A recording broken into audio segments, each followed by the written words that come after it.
The Crown n'a de cesse de se distinguer par sa véracité historique et la ressemblance parfois troublante de ses acteurs avec les membres de la famille royale. Alors que la 6e saison devrait être diffusée au cours de l'automne 2023, Helena Bonham Carter, ancienne interprète de la princesse Margaret, reconnaît qu'il serait peut-être préférable que celle-ci signe l'arrêt du show. Diffusé depuis 2015, The Crown séduit massivement les téléspectateurs, du plus adepte de la famille royale britannique jusqu'aux plus curieux néophytes. Devenue incontournable au fil des saisons, la série s'est particulièrement distinguée auprès de la critique et du grand public pour son incroyable fidélité historique. L'exactitude troublante de certains faits retranscrits à l'écran avait notamment valu certaines interrogations autour de Sarah Ferguson, soupçonnée d'être l'informatrice des producteurs. En termes de véracité, les scénaristes du show n'y vont effectivement pas de main morte.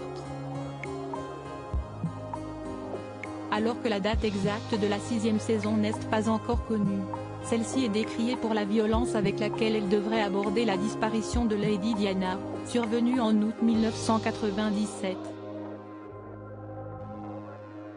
Si cette nouvelle partie pourrait bien recevoir tout de même un accueil chaleureux du public, il serait peut-être plus judicieux qu'elle signe également l'arrêt de la production, selon Helena Bonham Carter.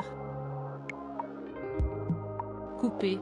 S'il ne faut pas s'arrêter en si bon chemin, il faut néanmoins savoir dire stop avant de tourner au ridicule. Si est en tout cas ce qu'à remarquer l'actrice américaine qui a prêté ses traits à la princesse Margaret dans les colonnes de The Guardian. Auprès du journal britannique, l'ex-femme de Tim Burton s'est particulièrement désolée d'une perte d'intérêt des nouveaux épisodes par rapport au scénario initial. Je ne pense pas qu'il devrait continuer. J'en ai fait partie, et j'adore mes épisodes, mais si est devenu quelque chose de très différent. Quand The Crown a démarré, c'était une série historique, et maintenant elle s'insère dans le présent. Mais la décision n'appartient qu'à eux, remarque l'ex-femme de Tim Burton. Alors, vaut-il mieux en rester là ?